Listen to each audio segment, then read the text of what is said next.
Hello ladies and gentlemen, and welcome back to my channel for another Hot Toys ACGHK figure preview video. Before we begin, I want to say a massive thank you to Ryan Kirkwood for coming out with me in person to the convention and snapping these gorgeous high-res pictures. Show Ryan some love in the comments below, because without him, this series literally wouldn't be possible. If you are looking to pre-order your very own copy of Chewbacca and C-3PO, if they do eventually go up for pre-order, I will add some links to Pop Collectibles in the description below. As always, do your own research, make sure you're comfortable before buying. I'll also include the discount code Justin's Collection in the description for 5% off your order if you do decide to buy from them. While you're down there, don't forget to hit that subscribe, bell notification icon, and join button, so you're notified as soon as a brand new convention figure preview video goes live on the channel. We have been waiting for a new Chewbacca for years. Hot Toys have only made 2 of them, unfortunately. The Force Awakens one, which wasn't great, and the A New Hope one, which is very expensive on the aftermarket.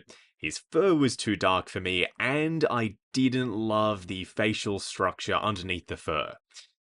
This could potentially be the ultimate 1/6 scale Chewbacca. I've said for years that we should get a DX Chewie with C-3PO in the net backpack from Empire. For those of you who don't know, Empire is my favorite Star Wars movie. And while this isn't 100% perfect, this quite early prototype, it is darn close, and it gets me really excited to see when this guy eventually does get announced for pre-order, what he ends up looking like. They have popped some hands in the display, maybe he'll come with more stuff, we'll just have to wait and see. The bowcaster looks exactly the same as the A New Hope version, and that's fitting because I don't think that Chewie's bowcaster changes a bunch throughout the original trilogy. The display base is one of those big diamond footprint bases, but Chewie has a big footprint, so I'm actually okay with it. They did make some changes to the diamond base that makes it more user-friendly. Instead of having the flight pole right at the back of the base, they've added some diorama steps back there, so you could potentially put another figure on this base coming down the steps behind Chewie. Potentially Bespin Han, maybe.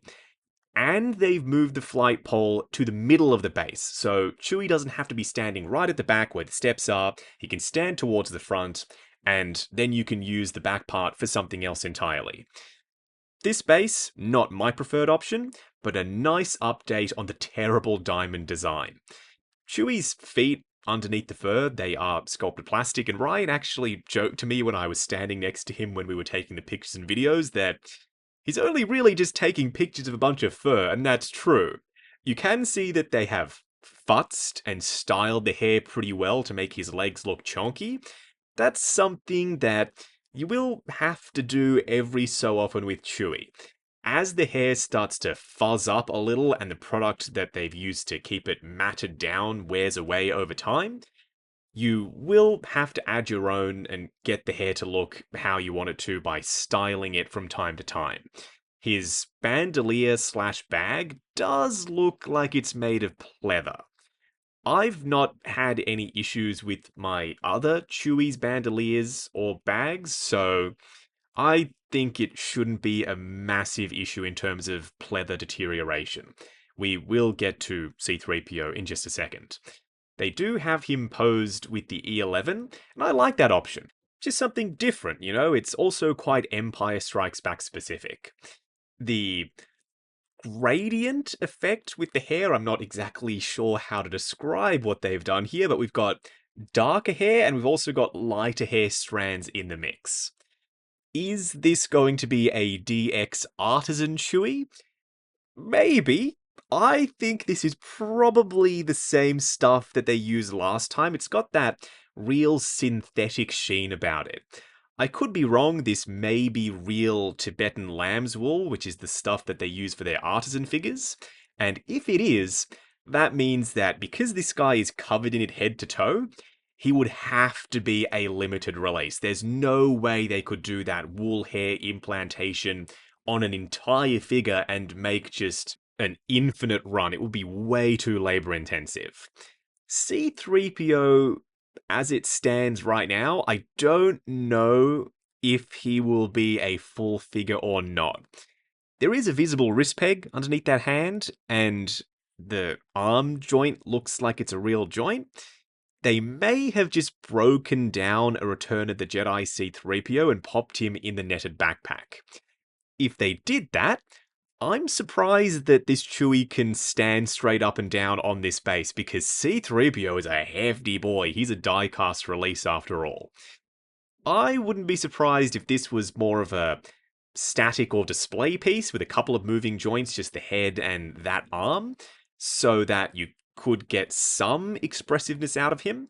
But I highly doubt that you'll be able to assemble this into a full 1/6 scale die-cast Empire C-3PO.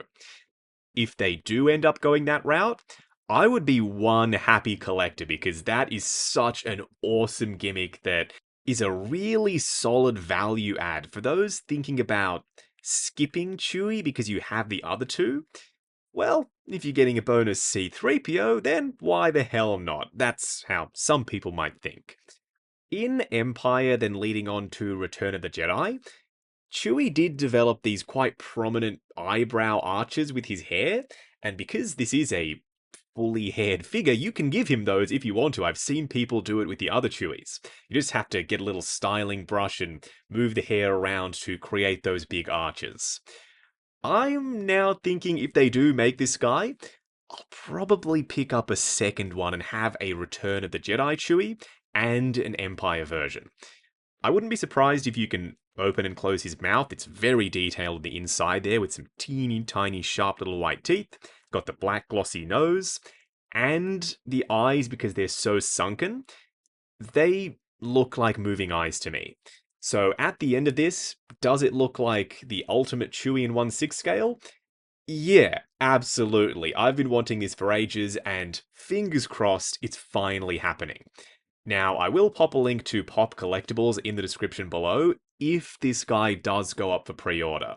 As always, do your own research, make sure you're comfortable before buying. I'll also include the discount code Justin's Collection in the description for 5% off your order if you do decide to buy from them. While you're down there, why not hit that subscribe, bell notification icon, and join button if you like the sound of seeing your name in the end credits of my reviews.